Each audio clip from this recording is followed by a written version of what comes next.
¿Qué tal, chicos? Buenas. Bueno, vamos a hablar un poquillo de Belacor. Todo esto que voy a leer está en la biblioteca del Viejo Mundo. Dejaré el enlace aquí abajo para los que queráis leerlo por vosotros mismos, pero bueno, a mí me gusta siempre narrar trasfondo para que mientras pintéis podáis ir conociendo más el mundo de Warhammer, y los que no conozcáis a Belacor, que supongo que todos lo conoceréis, pero para los que no lo conozcáis, pues que sepáis un poco su historia y demás, ¿vale? Bueno, vamos allá. ¿Quién es Belacor? Belacor, el poderoso ser conocido en la actualidad como el Señor Oscuro, ha recibido otros muchos nombres y apelativos a lo largo de los siglos, como el Heraldo, el Portador y el Escurecimiento. En ciertos libros muy antiguos está escrito que el nombre original de la criatura era Belacor, pero solo unos pocos estudiosos especialistas de los textos prohibidos lo saben, dado que este ser tiene miles de años de antigüedad. A muchos les resultaría difícil creer que el Señor Oscuro, un ser de una maldad y crueldad infinita, fuera en principio un ser mortal. Sin embargo, parece ser que efectivamente fue la primera criatura terrenal que consiguió obtener la vida eterna, cuando los señores infernales lo transformaron en un demonio, como recompensa por el sinfín de hazañas que había llevado a cabo para ganarse su atención y su respeto. Historia. En los albores del tiempo, Belacor se convirtió en el primer mortal en entregar su alma a los dioses oscuros y fue bendecido por todos los dioses del caos, siendo el primer mortal convertido en inmortal, y su reinado como príncipe demonio duró siglos.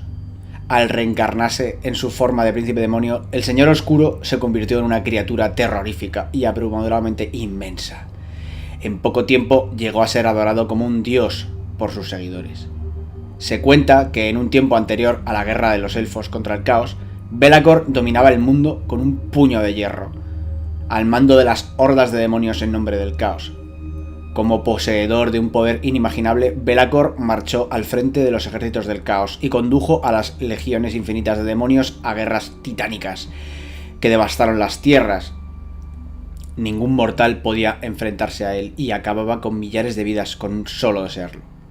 A la par que sus poderes iban aumentando día a día, también fue creciendo su orgullo, lo que al final desembocó en su perdición. La caída de Belacor.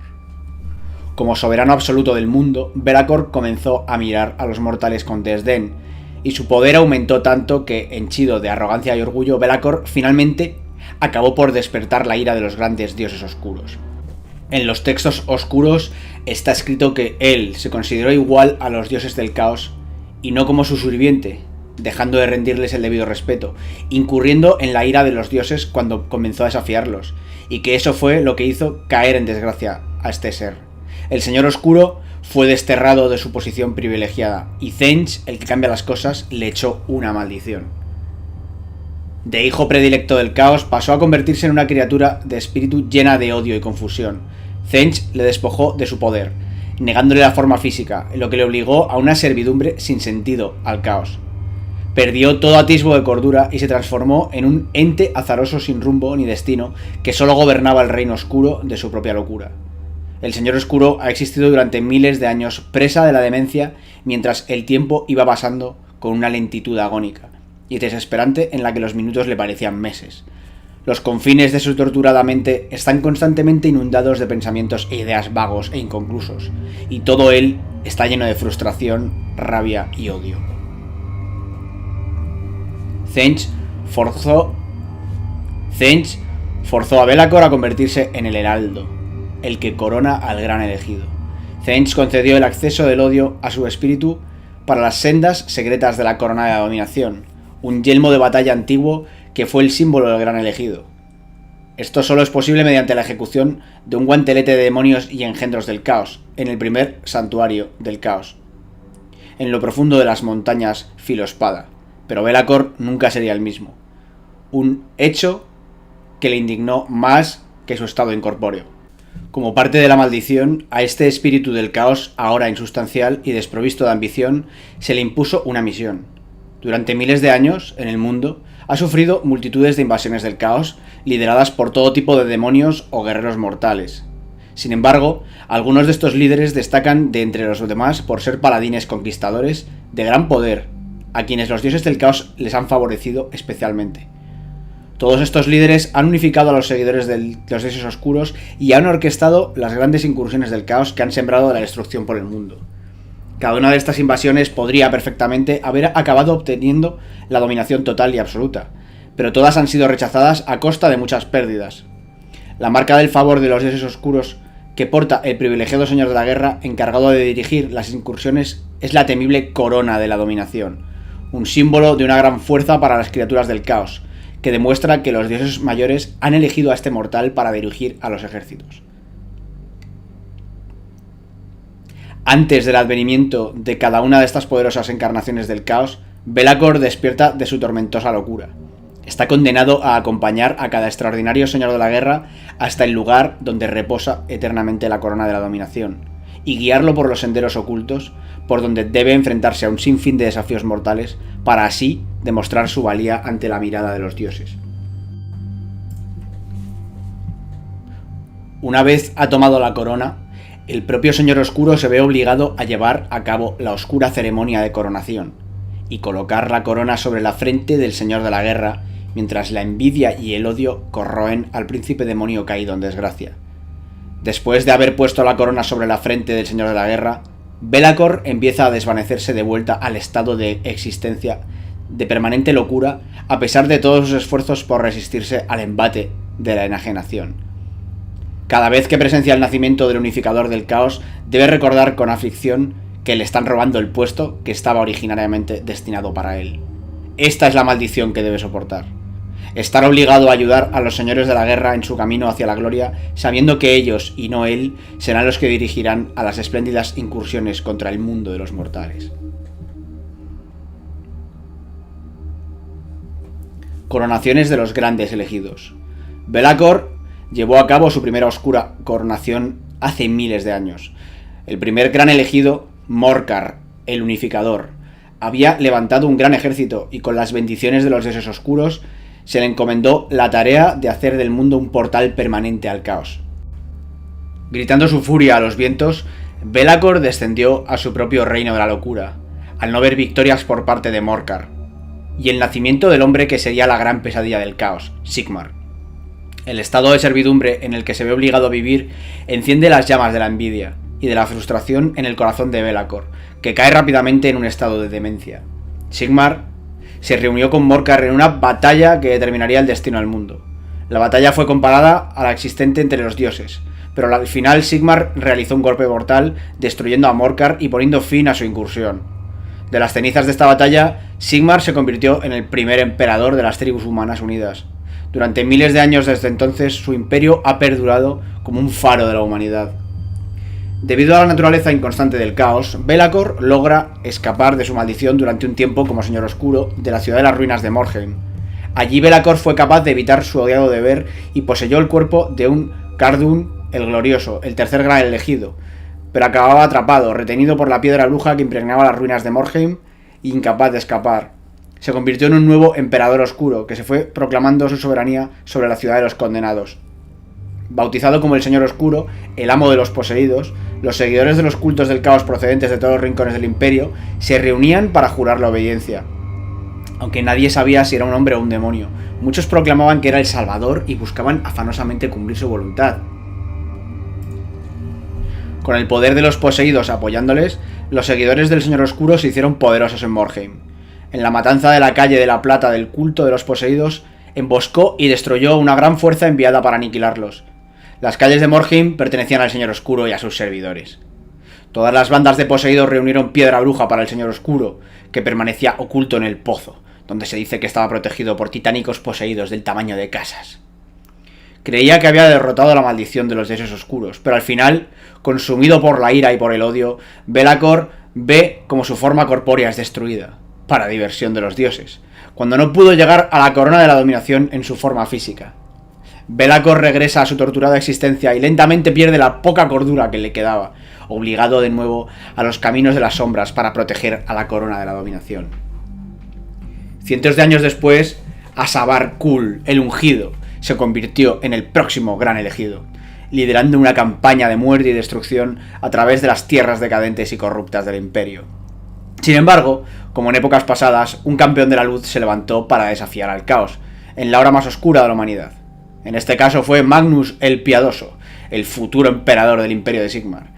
Se unió a Ulrich Kristoff y al gran rey Alriksson para oponerse a las oleadas del caos procedentes del norte, encabezados por Asabarkul y Engra, espada de muerte. Durante el asedio de Kislev, Magnus y Asabarkul se encontraron cara a cara, al igual que Sigmar y Morkar milenios antes. Y al igual que en aquella titánica batalla, el elegido fue destruido de nuevo. Be'lakor, observando desde el cielo, gritó de ira cuando el elegido volvió a caer en combate. Sabía que si los dioses oscuros no lo hubiesen maldecido, él mismo hubiese destruido a Sigmar milenios antes, y los múltiples elegidos no habrían sido necesarios. Be'lakor fue objeto de otro príncipe del fin de los tiempos cuando Archaon comenzó a someter a las tribus del norte, mientras reclamaba las reliquias necesarias para ser nombrado el elegido. La invasión de Albion. De esta manera el Señor Oscuro despertó por sexta vez de su locura y recuperó su conciencia para llevar a cabo la misión que le habían impuesto. Los recuerdos de Be'lakor acerca de lo que ocurrió en el pasado reaparecieron, y así volvió a recordar cómo fue expulsado de su estado de gracia y relegado a la oscuridad. Todo su ser estaba poseído por el odio que sentía contra los altos poderes del caos, y se propuso no permitir que la historia se repitiese más. Be'lakor se dispuso a preparar un plan desesperado que le permitiera evitar tener que cumplir con la función a la que había sido predestinado y así recuperar lo que había perdido. Antes de que el nuevo Señor de la Guerra llegara para estar preparado para recibir la corona, el Señor Oscuro se escabulló inadvertidamente hacia Albion, seguro de que aquella isla encerraba la clave que le permitiría escapar, al sentir los latidos de energía mágica que se emanaban de allí. Solo él conocía la localización de la corona de la dominación, aunque una parte de la maldición preestablece que no pueda tocar la corona hasta que la mano del guerrero elegido la haya recuperado. Sin embargo, Be'lakor descubrió que si el poder de las piedras Ogman de Albion llegaba a concentrarse en su ser, podría recuperar su tan codiciada forma física y romper las defensas que mantenían a la corona de la dominación fuera de su alcance. Si lograba obtener la corona para sí, sería él quien recibiera el título del Señor de la Guerra, unificador de los ejércitos del caos, y sería él quien dirigiría a las legiones demoníacas a devastar las tierras de los mortales del sur. Be'lakor se impuso la misión de traer sirvientes, y con este propósito corrompió y engañó a todo el que pudo para que se uniera a él, ya que necesitaba esbirros que pudieran cumplir sus órdenes y focalizar el poder sobre él. El Señor Oscuro centró su atención en los auríspices de Albion, los guardianes de las piedras Oham, y se dedicó a pervertir a todos los que podrían volverse en contra de él. Al prometerles grandes poderes y concederles una magia poderosa, los que entonces pasaron a llamarse emisarios oscuros empezaron a abusar de su conocimiento legendario de las piedras Oham, y dedicaron todos sus esfuerzos a alimentar y engrosar el poder del Señor Oscuro. Tuvo lugar una gran batalla entre los emisarios oscuros y los auríspices, para que las ambas facciones buscaran la ayuda en costas lejanas. Establecieron alianzas en todos los rincones del mundo, y las batallas se fueron haciendo cada vez más grandes. Así dio comienzo a la guerra de Albion. En poco tiempo Albion se vio envuelta en una marea de sangre y destrucción. Se profanó un sinfín de círculos de piedras, cuyo poder fue utilizado después con fines infernales y abominables. Be'lakor no dejaba de regocijarse ante tanto derramamiento de sangre y tanto horror. A medida que ocupaban cada uno de los círculos de piedras, los emisarios oscuros empleaban sus propios poderes corruptos para extirpar la energía indomable de la tierra y succionar la vitalidad de la isla de Albion, para luego ofrecérsela a su Señor Oscuro. A la vez que sus poderes iban en aumento, el tenebroso príncipe demonio se fue haciendo cada vez más material, y se deleitaba al comprobar que poco a poco iba recuperando la forma física que había perdido hacía tanto tiempo. Be'lakor instigaba a sus secuaces a seguir adelante constantemente, puesto que ansiaba sentir la plena forma material y estaba seguro de que por fin había llegado la hora de escapar de su condenado destino. A medida que iba creciendo, empezó a ejercer su propio poder, con lo que fueron muchos en Albion los que pudieron presentir la oscura sombra formando una abrumadora nube en el cielo. Para otros, esta sensación fue más intensa e incluso los auríspices llegaron a sentir el poder del Señor Oscuro tratando de penetrar en sus mentes con una presión muy fuerte. Simultáneamente Be'lakor comenzó a tantear las defensas que rodeaban la corona de la dominación y sintió que ya empezaban a ceder. Mientras tanto, los auríspices habían estado muy ocupados asegurándose nuevos aliados, de manera que lograron detener a las fuerzas de la oscuridad. El Señor Oscuro montó en cólera, pues sabía que le quedaba poco tiempo. Ya podía sentir que en el lejano norte se acercaba la hora en la que el poderoso Señor de la Guerra había estado preparando para recibir la corona de la dominación. El Señor Oscuro sabía muy bien que debía tener aquel potente artefacto antes de que esto ocurriera, dado que ni siquiera él sería capaz de resistir la fuerza del destino que le obligaría a cumplir con el sino que tanto aborrecía cuando llegara la hora de la coronación impía. Cuando las fuerzas de la oscuridad empezaron a perder, se volvieron unas contra las otras y antiguos aliados asesinaron a muchos de los emisarios oscuros. Los arúspices, unidos dentro de la fortaleza de los ancestrales, empezaron a realizar encantamientos de gran poder, para así unir sus fuerzas mágicas y poder hacer frente al Señor Oscuro. En un arrebato de furia, el Señor Oscuro, cuyo cuerpo ya era casi del todo sólido y corpóreo, se dio cuenta de que sus planes habían sido frustrados. Sabía que, como sus tropas se habían visto obligadas a detener su avance, ya no podía obtener a tiempo el poder que necesitaba. Al empezar a sentir la fuerza del destino, supo que no podría resistirse a él. La sexta coronación. Belacor tenía previsto tomar la corona de la dominación por sí mismo, para luego descender sobre Archaon y devorar su alma a la vista de los dioses oscuros. Sin embargo, sus planes se vieron abajo y su espíritu inmortal se llenó de furia. Belacor fue una vez más obligado a realizar la coronación. El Señor Oscuro se alzó en toda su magnificencia, a pesar de tener el cuerpo a medio formar y no del todo tangible, y desapareció de la ciudadela de plomo, obligado inconscientemente por el destino a marcharse.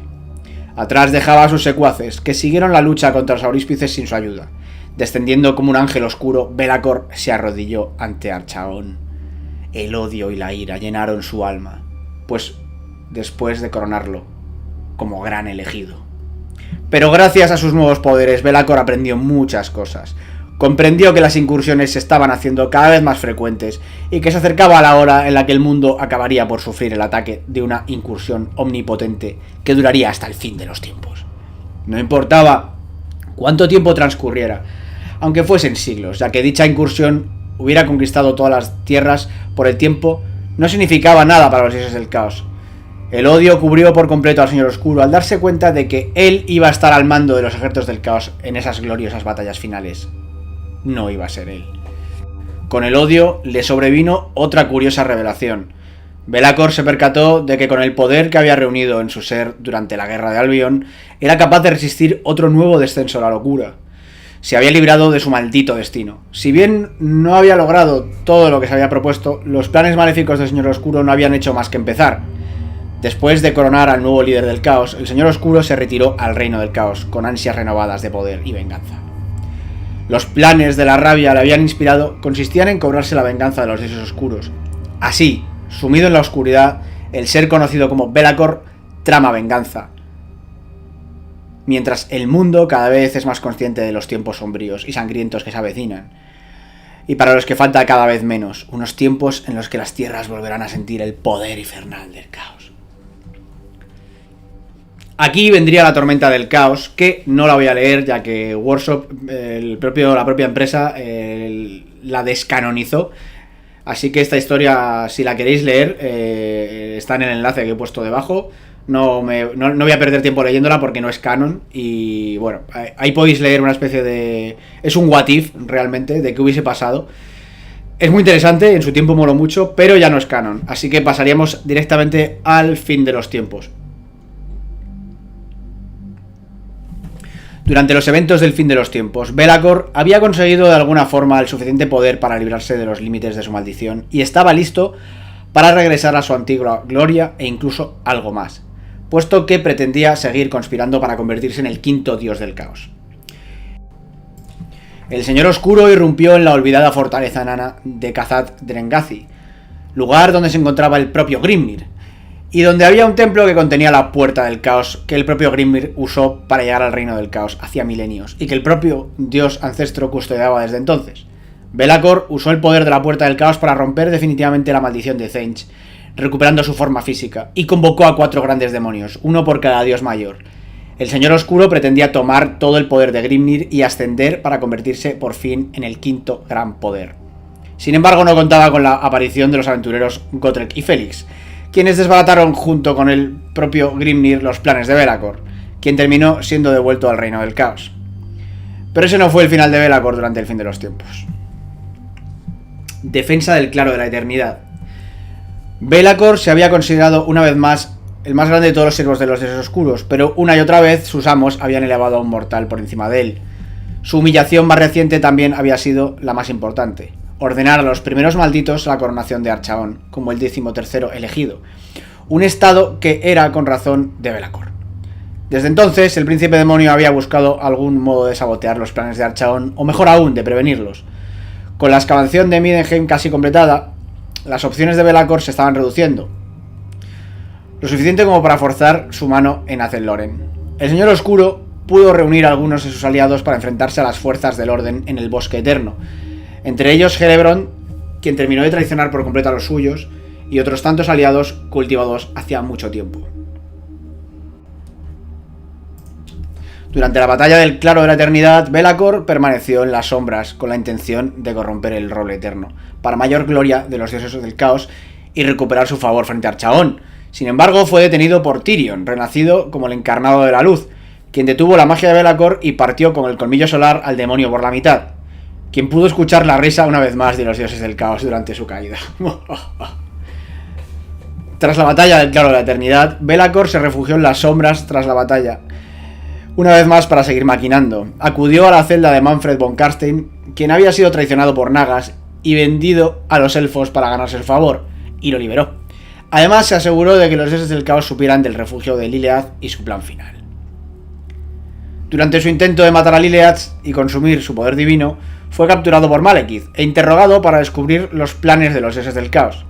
Más tarde fue atrapado en un rubí mágico en la corona de Alariel, para evitar su regreso al reino del caos y estar atrapado por el resto de la eternidad. Sin embargo, con la destrucción del mundo, Be'lakor pudo arreglárselas para escapar de su prisión mágica. Bueno, y aquí acaba el vídeo, y vamos a terminarlo con una curiosidad que ponen aquí. Hay un rumor, que dice que en ciertas fuentes se dice que Be'lakor poseyó a un señor de la guerra nórdico que llevó a cabo un asalto contra la ciudad de Norland, donde ese señor de la guerra nórdico violó a una mujer y engendró un hijo que se convertiría años más tarde en el mismísimo Archaon. Bueno, esto es un rumor aquí, salseo de Warhammer. Luego se piensa que Be'lakor fue originariamente un humano, y que son muchos los fanáticos que ven algún tipo de relación entre Be'lakor y Caleb Tark, un personaje antiguo que era un paladín de Malal. Sin embargo, dado que los derechos de Caleb ya no están en las manos de Games Workshop, sería muy raro que existiera algún tipo de relación canónica actualmente.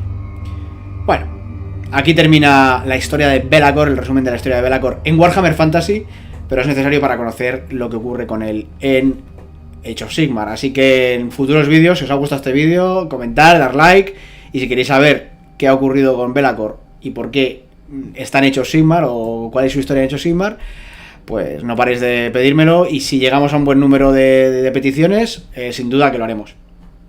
Así que muchas gracias, chicos, espero que os haya gustado. Chao, chao.